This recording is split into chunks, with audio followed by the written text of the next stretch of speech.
Hello, everyone. This is part 2 of my Claiming Recovery versus Transformation blog essay series. So if you missed part 1, you can either read my blog on the link below or watch the previous video from the link below. So part 2, part 2, Claiming Recovery versus Transformation. I'll be reading my essay now.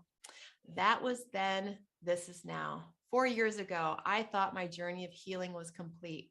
I claimed recovery because that's the trend in the limbic system healing community. It's a rite of passage almost, a status that all retrainers dream of proclaiming. Well, little did I know, but within a month of this proclamation, my marriage would start to fall apart.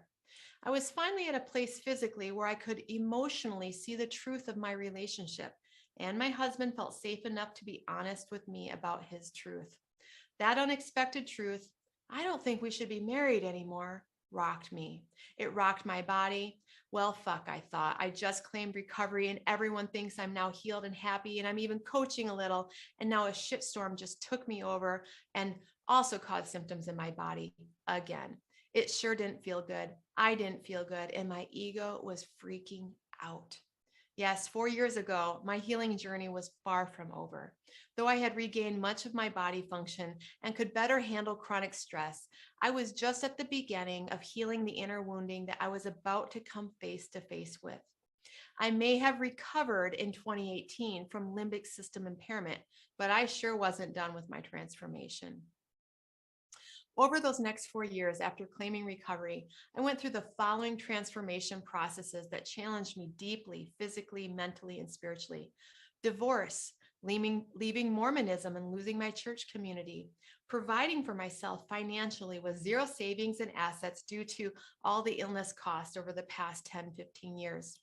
Becoming a single mother of 2 kids, then the surfacing of my childhood abuse patterns into my conscious awareness, the revealing of my family's deepest secrets and being outcast by exposing them, entering into a twin flame alchemical relationship with my current partner, multiple moves, even to a different state, launching a neuroplasticity platform and having to be in the public eye constantly, COVID, homeschooling, loss, all that went along with that. And here I am, exactly 4 years later from my claimed recovery at age 44, continuing with my process of transformation and rebirth. I'd hardly say that 2018 was the climax of my recovery. Now, because of continued challenges, I'm much more grounded in my unapologetic truth and sovereign true self-expression.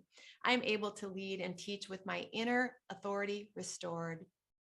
As I said, thank goodness that my claimed recovery in 2018 wasn't complete. I was just finally at a place where the real inner work could happen and the restructuring of my life occurred. I share these details with you to express how my Lyme recovery, chronic illness recovery, was not the whole picture of my healing process. As my journey continued onward, activation of old memory structures would reawaken and Lyme patterning would occur from time to time until I worked through the initiation that was at hand. I realized that I was on the path of the alchemist and began to have a much grander goal than recovery of chronic illness. What is recovery anyway? To me, recovery is when we have the tools to self-regulate our nervous system and know how to use them. Generally, we can return back to a state of body harmony in a reasonable period of time when we get disrupted in our flow or have symptoms triggered. Chronic illness recovery does not always mean that we're cured, although often that does happen. Recovery doesn't mean that we don't have body vulnerability or symptoms. We are human, we age, and our bodies might communicate from time to time when we've fallen out of balance or have mismanaged our emotional state. If you still want to have a goal of claiming recovery after reading this article, I'd like to offer my definition of recovery instead.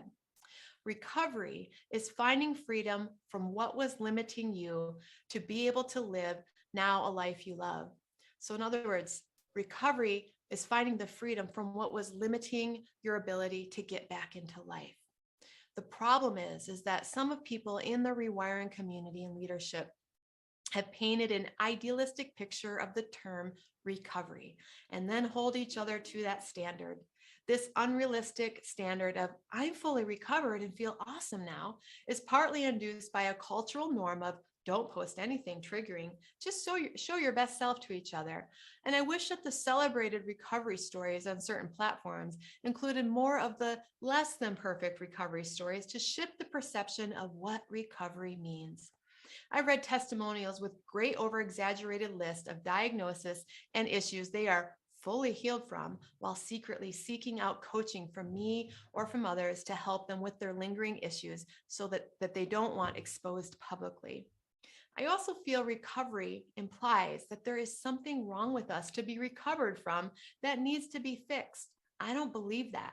And I explain a lot of this in my community and in my teachings. And I also see a general belief that I have to be recovered like so and so before I can go live or start helping others.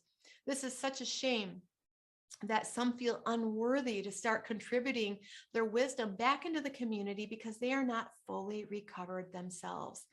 And honestly, I see many people in this community claiming recovery, but they cannot handle living life with triggering people, being in relationships, restarting their career or purpose. That's hardly freedom in my book. We are shooting ourselves in the foot with these approaches of seeking the idealistic definition of complete recovery. Countless clients have breathed a sigh of relief when I explain this truth or share with them that some of those perfect coaches are far from perfect indeed, including me. It allows them to not cling to this idolized image of recovery and instead helps them to learn to find a standard of okayness and safety in the body that they already have. I encourage clients to ride the ebbs, knowing that they are indeed on a greater path than recovery alone. And that, my friends, is the secret.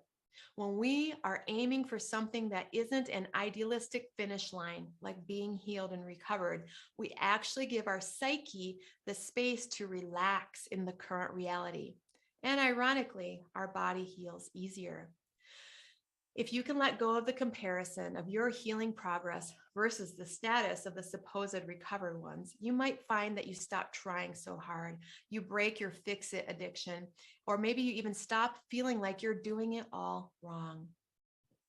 Recovery versus transformation.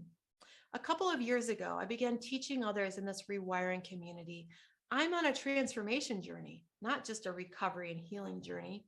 I didn't like what was being implied by the term recovery, and it didn't feel authentic for me. I liked the definition I proposed above better. I said, recovery, what was my definition?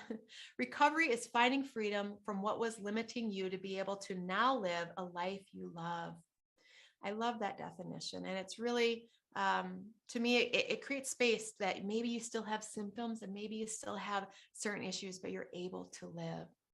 So I've explained to my community that my process became not about fixing or curing it, but rather my goal is about true self-awakening and using my values as my rewiring focus.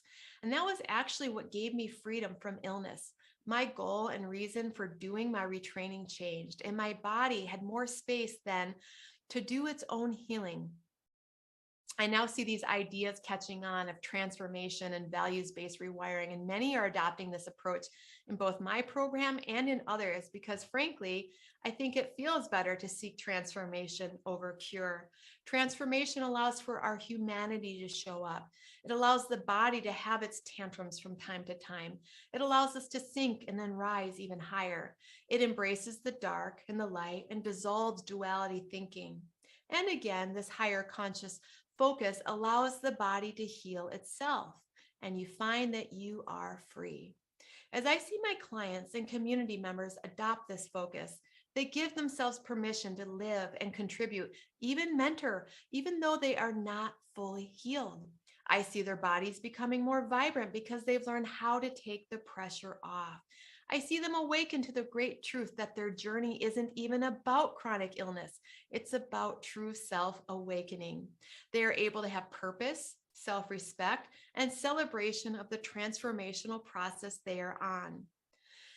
So you might ask me, Dr. Kat, are you fully recovered?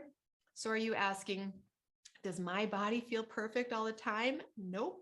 I have a sensitive body and I'm an empath. I feel everything. I cry sometimes. I get angry sometimes. And yet my autonomic nervous system knows how to come back to calm. Illness patterning usually comes back into balance as I come into alignment and process whatever I'm resisting.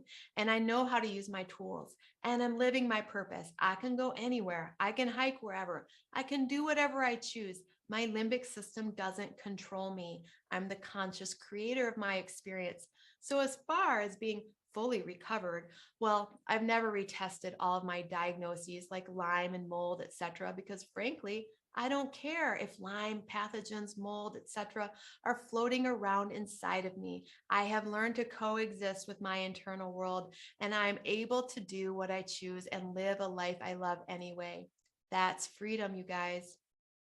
May you discover what a greater purpose is than just healing your body and not having symptoms.